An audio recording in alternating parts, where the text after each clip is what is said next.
On the morning of December 1st, 1948, Somerton Beach in Adelaide, South Australia, was waking up to another ordinary summer day. The beach stretched wide and golden, bordered by grassy dunes and scattered with morning walkers. But that day, one quiet discovery would ignite one of the most enduring mysteries in criminal history. At about 6:30 a.m., a man named John Lyons was riding his horse along the sand when he noticed something strange near the seawall.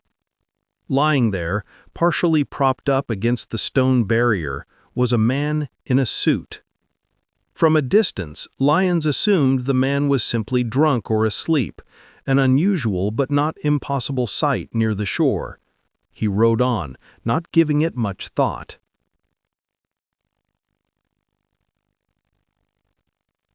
Later, around 7 a.m., a couple strolling past the same spot saw the man again.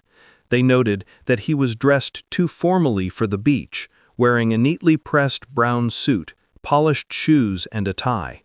His arms were at his sides, legs extended. To them, he appeared unconscious, maybe passed out after a late night. The man's face looked peaceful, not contorted in pain. Again, assuming he was merely drunk, they walked away. It wasn't until closer to 7:30 a.m. that the grim reality was noticed. Another passerby approached more closely and realized the man was not breathing. Authorities were quickly summoned, and by mid-morning, police and ambulance workers surrounded the scene. The deceased man was about 40 to 45 years old, approximately 5 feet 11 inches tall, with light brown hair combed back neatly, broad shoulders, and an athletic build. What caught investigators' attention immediately was his attire. He was dressed impeccably, as though prepared for a formal meeting. Brown trousers, a white shirt, a knitted tie, a pullover, and a double-breasted coat. His polished shoes were spotless, unusual for someone lying on a sandy beach. Even stranger, the man carried no wallet, no money, no identification papers, nothing to reveal who he was.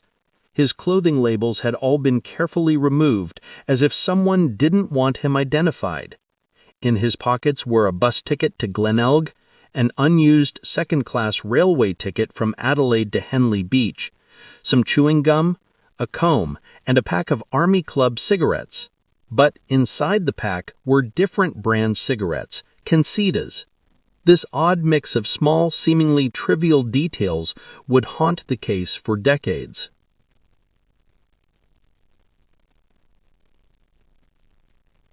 Witness statements from the night before added more intrigue.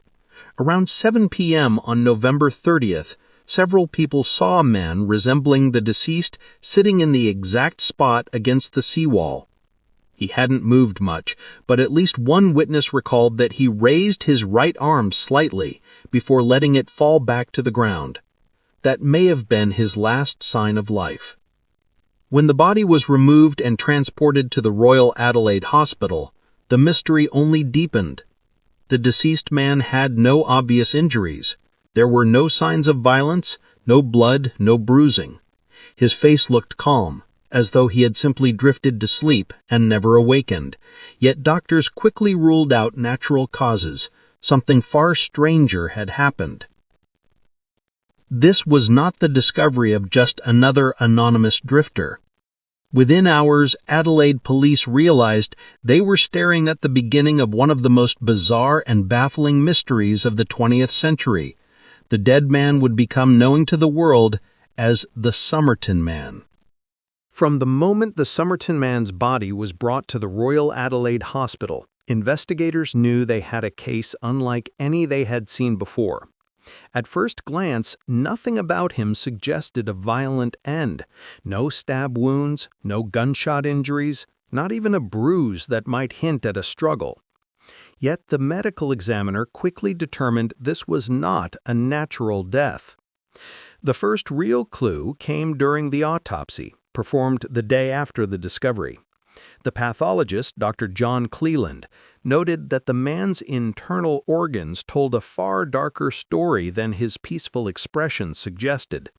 His stomach and liver were congested with blood, his spleen was 3 times its normal size, and there were traces of food, most notably a half-digested meat pie in his stomach. These were clear signs of poisoning. But here's where things got even stranger. Despite these symptoms, toxicology tests revealed no trace of any poison in his system. Detectives were baffled.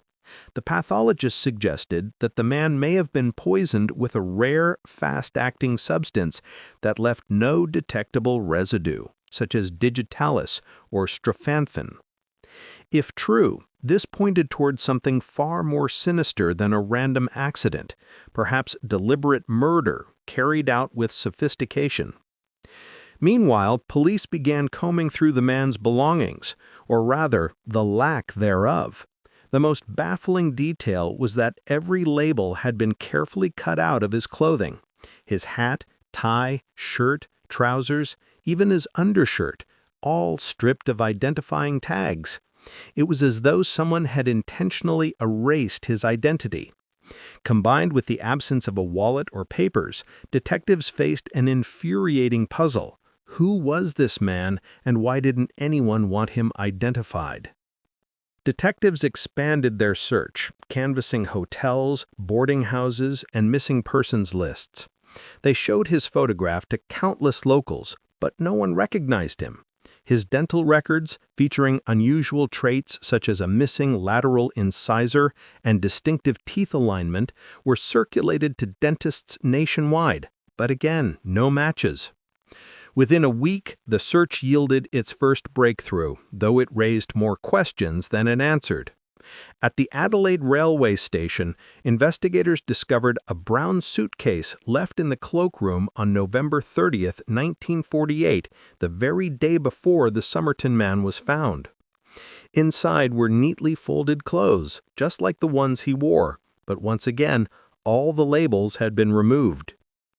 Even more suspiciously, among the belongings was a stenciling brush, often used for marking cargo on ships, and a small piece of orange thread that perfectly matched the unusual stitching in his suit.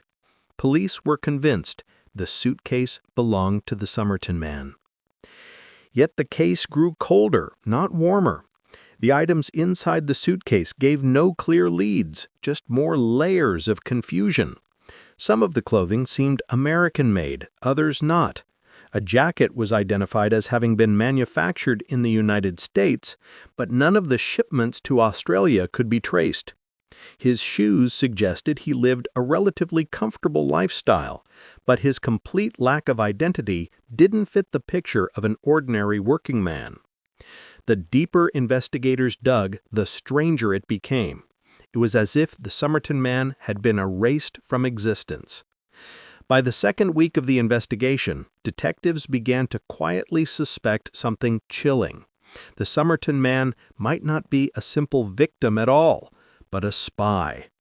After all, this was 1948, the dawn of the Cold War. Espionage was rife, and Adelaide itself was home to sensitive military and scientific research facilities. Could this well-dressed, nameless man have been part of a spy game gone fatally wrong? The evidence didn't provide answers, but it left behind a trail of whispers and possibilities that only grew louder as the weeks passed. And then, just as the case seemed doomed to fade into obscurity, investigators stumbled upon the single most mysterious clue of all, one that would turn the Somerton man into a legend. By late December 1948, the case of the Somerton man seemed destined to remain unsolved. Theories swirled, but no real progress had been made. That changed dramatically on January 14, 1949, when investigators uncovered the most enigmatic and haunting clue of all, one that would forever define the mystery. During a final, meticulous examination of the man's body, police made a startling discovery. A tiny, tightly rolled scrap of paper hidden deep within a small pocket of his trousers. This pocket was unusual. It was sewn directly into the waistband and so small that it had almost gone unnoticed. The paper contained just 2 words, neatly printed in an ornate script: Tamam Shud. Translated from Persian, the phrase means, "It is finished," or "the end." The words were traced back to a collection of Persian poetry called the Rubaiyat of Omar Khayyam, a book that had gained popularity in the early 20th century for its meditations on life, fate, and mortality. But how did this slip of paper end up in the trousers of an unidentified man found dead on a beach? And more importantly, what did it mean? The discovery electrified the investigation. Police immediately began searching for a copy of the Rubaiyat that could have contained this torn page. After weeks of appeals, a man from nearby Glenelg came forward with a bizarre story. He claimed that shortly after the Somerton man's death, he found a copy of the book tossed into the back seat of his parked car. When detectives examined the book, they confirmed something astonishing. The final page had been torn out, and the scrap of paper fit perfectly. But the mysteries didn't stop there. Inside the book were 2 more tantalizing clues. A series of strange handwritten codes, 5 lines of letters arranged in a cryptic sequence. Though some letters were repeated, the meaning has never been cracked.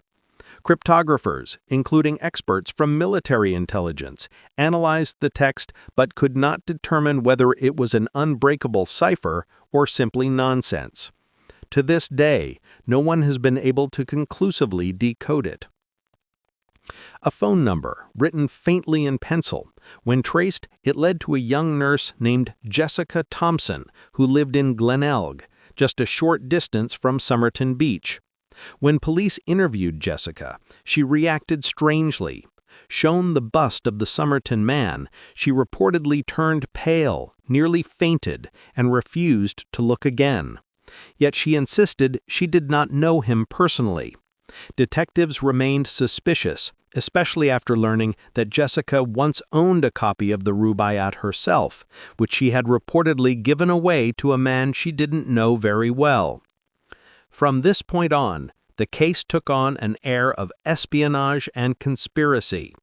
The strange code, the Persian poetry, the erased identity, and the mysterious connection to a local woman, it all seemed to point toward a hidden life.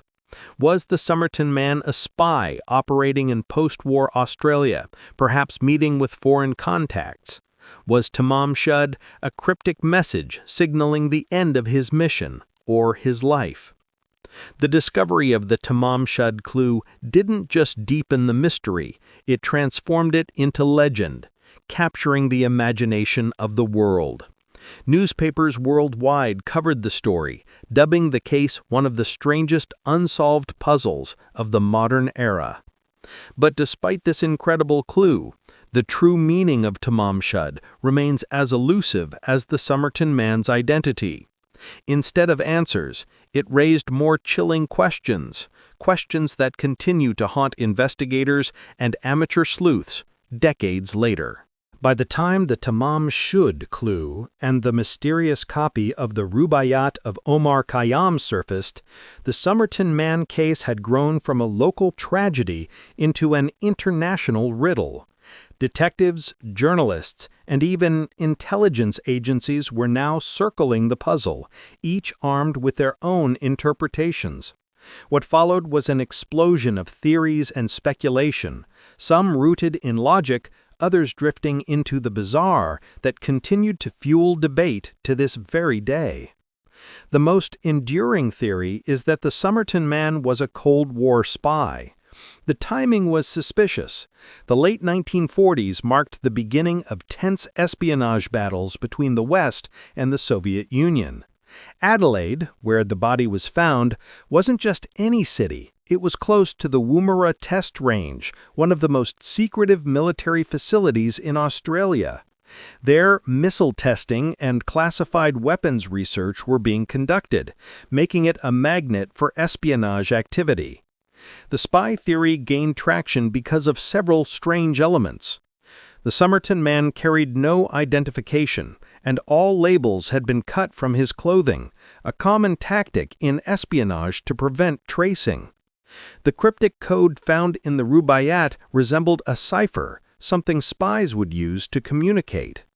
The rare use of a Persian text, not widely read in Australia at the time, seemed symbolic, almost like a secret calling card. His death was unexplained, with suspicions of poisoning by a substance sophisticated enough to leave no detectable trace in 1948. Could the Somerton man have been a covert agent whose mission ended with his life, as the phrase "tamam shud" ominously suggested? The involvement of Jessica Thompson added another layer of intrigue. Many speculated that she either knew the Somerton man intimately or was indirectly connected to his fate. Why else would she react so intensely upon seeing his bust? Some theories suggested he may have been a former lover or the father of her child. In fact, later DNA studies hinted that Jessica's son, Robin, may have shared genetic traits with the Somerton man, though this remains debated. He may have been a rejected suitor who took his own life after she refused him. Alternatively, Jessica might have been involved in espionage herself, and the Somerton man was a contact or handler. The theory of a tragic love story is less sensational than espionage, but the secrecy surrounding Jessica Thompson kept it alive.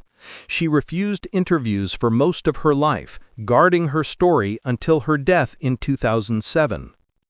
Some investigators leaned toward a simpler theory, that the Somerton man took his own life.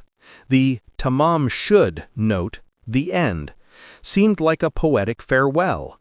The Rubaiyat was a book often associated with reflections on mortality and fate, and it wasn't uncommon for people in despair to use it as a symbolic gesture. But even within this theory, questions loomed. Where did he obtain the poison? Why erase his identity so completely? Why choose Somerton Beach, a place far from any obvious connections to him? If it was suicide, it was staged in a way that almost invited mystery rather than closure. Another line of speculation was that the Somerton man was tied to organized crime or underground networks. His death could have been a warning or punishment, staged so elaborately that the true cause remained hidden. Some pointed to the use of a rare poison as evidence of professional killing. The coded message in the Rubaiyat might not have been espionage-related, but rather a criminal ledger or message understood only by those in his circle. Finally, some believed the Somerton man was no spy, no lover, no criminal, just an ordinary man caught in extraordinary circumstances. Perhaps he was a traveler who fell ill, a man fleeing personal troubles, or someone whose life unraveled in a way that left him unidentifiable. The mystery might have been magnified by coincidence rather than conspiracy. Each theory added to the myth rather than resolving it. Was this a Cold War spy thriller, a forbidden romance, a tragic suicide, or just an ordinary man erased by time and circumstance?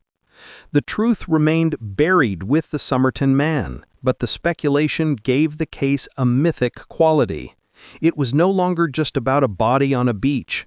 It had become a canvas for fears, secrets, and the paranoia of a world on the edge of the Cold War. For decades after that grim morning in 1948, the Somerton man case refused to fade. Detectives retired, new investigators stepped in, and entire generations of Australians grew up with the mystery lingering like an unsolved riddle in their national psyche. But despite countless efforts, the question remained: who was he, and how did he die? Even as the years rolled on, Adelaide police refused to officially close the file. Tips continued to arrive, sometimes from locals, other times from abroad, but most led nowhere. Retired detectives spoke of their personal obsession with the case, some even visiting the Somerton Beach site well into their later years, convinced that a missing piece of the puzzle was still out there. The mystery had seeped into Australian culture. Newspapers ran anniversary stories every few years. Schools taught it in criminology courses. True crime enthusiasts and amateur sleuths debated endlessly in books, forums, and documentaries. Unlike many other cold cases, this one carried a haunting sense of incompleteness that kept it alive in public memory. The biggest challenge, of course, was that forensic science in 1948 was limited. Toxicology tests at the time could not detect certain sophisticated poisons, and investigators had no access to the kind of DNA analysis that now dominates modern forensics. In fact, one of the most perplexing details, the suspicion of poisoning, remained unresolved simply because testing equipment could not detect traces at the molecular level. It left detectives with only educated guesses rather than concrete answers. Recognizing the uniqueness of the case, authorities took unusual steps. The Somerton man's body was embalmed almost immediately, ensuring it could be preserved for future study. This decision would later prove vital. His face and fingerprints were also documented, and in 1949, investigators even commissioned a plaster cast death mask, which became the most enduring image of the man. These measures, made in anticipation that answers might one day arrive, became the foundation for future generations of forensic researchers. By the late 20th century, science began to catch up. DNA profiling had revolutionized crime solving across the globe, but the Somerton man case posed unique hurdles. His embalming fluid had degraded certain biological samples. His body had been buried in 1949, further complicating preservation. Early exhumation requests were denied out of respect for the unidentified man's remains. Despite these challenges, small traces of hair and tissue that had been preserved allowed forensic teams to begin early DNA extraction attempts in the 2000s. The first results were inconclusive, but they proved that material still existed for deeper analysis. The real turning point came in the 2010s, when the case was re-examined using forensic genealogy, the same method that had caught infamous criminals like the Golden State Killer. By comparing the Somerton man's DNA with public genealogy databases, scientists could begin constructing a family tree. This painstaking work, often done by volunteer genealogists alongside official investigators, eventually narrowed the pool down to a few possible identities. The puzzle pieces, after more than 70 years, were finally starting to align. In 2021, after decades of debate, South Australian authorities finally approved the exhumation of the Somerton man's body. Forensic experts carefully retrieved new samples which modern technology could now analyze with far greater precision. By 2022, the breakthrough arrived. The man was identified as Joseph Augustus Zarelli, born in 1905 in the United States with links to Philadelphia. The confirmation, though astonishing, did not end the mystery. It only deepened it. Why was an American man found dead on an Australian beach, carrying no identity, with a cryptic note in his pocket? The Somerton man case stands as a testament to how persistence and modern science can resurrect forgotten mysteries. Decades of silence gave way to forensic triumphs, but answers only led to more questions. For investigators, it was proof that no case, no matter how cold, was ever truly closed. For more than 7 decades, the Somerton man remained a haunting enigma, a ghostly figure who seemed to embody both the fragility of human life and the impenetrability of fate. Even after his eventual identification as Joseph Augustus Zarelli, the story continued to hold a power that went beyond a single man's death. It had become a cultural legend, a mystery woven into the identity of Australia, and a case study in how the unknown can captivate generations. Since that December morning in 1948, the Somerton Man became a fixture in Australian folklore. His story was whispered in households, dissected in university classrooms, and investigated in police precincts. For Adelaide locals, Somerton Beach was no longer just a stretch of sand. It was the place where the nation's greatest riddle began. The enduring fascination wasn't just about who he was, but about the deeper symbolism. How could a man exist so completely off the grid, without records, without family stepping forward, and without even a name on his gravestone? For years, his headstone bore the words, "Here lies the unknown man who was found at Somerton Beach, 1st December, 1948. Visitors from around the world traveled to stand before it. Some left flowers, others left notes, a few simply stood in silence, as if paying respects not just to one man, but to the countless nameless dead across history. That grave became a monument to the forgotten, a reminder of all the mysteries left unsolved and all the lives unclaimed. When Joseph Augustus Zarelli's name was finally attached to it, the act carried an almost spiritual weight. It was a return of identity after decades of silence. Part of the Somerton Man's legacy is how it fueled the human obsession with mystery. Each theory that emerged over the decades reflected not just investigative curiosity, but also the anxieties of the era. In the Cold War years, espionage seemed the only logical answer. In later decades, organized crime and secret affairs were considered. For some, the strange poetry of the Tamam Shud note suggested something almost literary, as though the case itself was scripted by fate. Every new generation rediscovered him, projecting their own fears and fascinations onto the story. The eventual identification in 2022 opened new questions about family. Records suggested that Zarelli's relatives had lived within the United States for decades, but none had ever publicly claimed him. The reasons remain unclear. Was it ignorance, indifference, or deliberate silence? This lack of closure only adds to his legacy. He is both known and unknown, named yet still surrounded by unanswered questions.